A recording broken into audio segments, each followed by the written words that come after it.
অত্যাচারী শাসকের কি পরিণতি হতে পারে শেখ হাসিনাকে দেখে তা শিখতে হবে।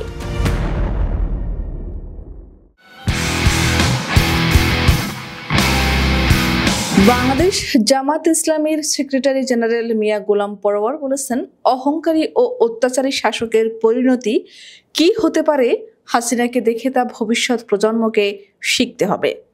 জামাতকে নিষিদ্ধ করতে গিয়ে জনগণ হাসিনাকেই নিষিদ্ধ করে দিয়েছে। জুলাই আন্দোলনে হতাহতের রক্তের ঋণ শোধ করতে হবে আমাদের। আমরা তাদের কাছে দায়বদ্ধ। শুক্রবার সকালে কুমিল্লার লাকসামে জামাত ইসলামীর কর্মী সম্মেলনে তিনি এসব কথা বলেন। এই সম্মেলনে প্রধান অতিথি হিসেবে উপস্থিত ছিলেন গোলাম পরোয়ার। জামাতে ইসলামের সেক্রেটারি জেনারেল বলেন, পর্যাপ্ত সংস্কার এবং শেখ হাসিনা ও আওয়ামী লীগের বিচার সম্পন্ন করে জাতীয় নির্বাচন দিলে আমরা সে নির্বাচনে অংশ নিতে প্রস্তুত। সংস্কার ও বিচারের আগে কোনো নির্বাচন নয়। আমাদের দলের আমির শফিকুর রহমান ইতোমধ্যে জাতীয় ঐক্যের ডাক দিয়েছেন। নতুন স্বনির্ভর বাংলাদেশ গড়তে জাতীয় ঐক্যের বিকল্প নেই। উল্লেখ্য, শেখ হাসিনা ওয়াজেদ ছিলেন বাংলাদেশের লৌহ মানবী এবং বাংলাদেশের প্রতিষ্ঠাতা শেখ মুজিবুর রহমানের মেয়ে। গত 15 বছরেরও বেশি সময় ধরে কঠোর দমন-পীড়নের পাশাপাশি স্বৈরাচারের মতো দেশ শাসন করেছেন তিনি। হাসিনার শাসনামল ছিল গণতান্ত্রিক রীতিনীতির প্রতি অবজ্ঞার পাশাপাশি অসহিষ্ণুতা, অভদ্রতা ও স্বজনপ্রীতি এবং দুর্নীতিতে পূর্ণ।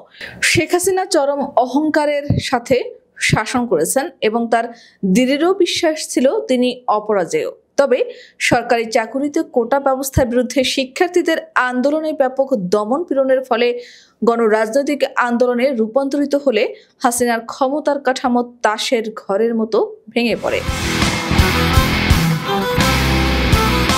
ছাত্র জনতার ব্যাপক বিক্ষোভ ও দাবির সামনে হাসিনাকে আত্মসমর্পণ করতে হয়েছে এবং নিজের সমস্ত সমর্থক ও রাজনৈতিক অনুরাগীদের নিরাসক্ত রেখে খুব তাড়াহুড়ো করে বাংলাদেশ থেকে পালিয়ে ভারতে চলে যেতে হয়েছে।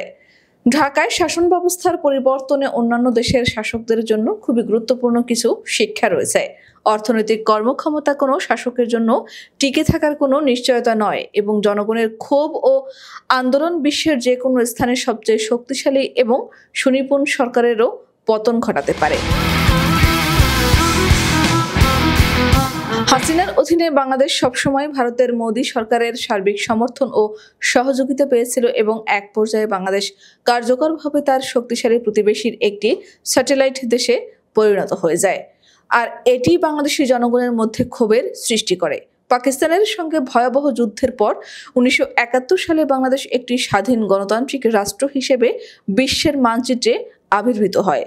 তবে কেবল শিক্ষার্থীদের দৃঢ় শক্তি এবং বাংলাদেশের জনগণের ইচ্ছার ফলে বাংলাদেশের সরকারের পতন হয় এবং গত 5 আগস্ট শেখ হাসিনা সামরিক হেলিকপ্টারে করে দ্রুত ঢাকা থেকে প্রস্থান করেন এবং ভারতে আশ্রয় নেন। বিশ্বের স্বৈরাচারী শাসকদের বাংলাদেশের ঘটনা থেকে শিক্ষা নেওয়া উচিত।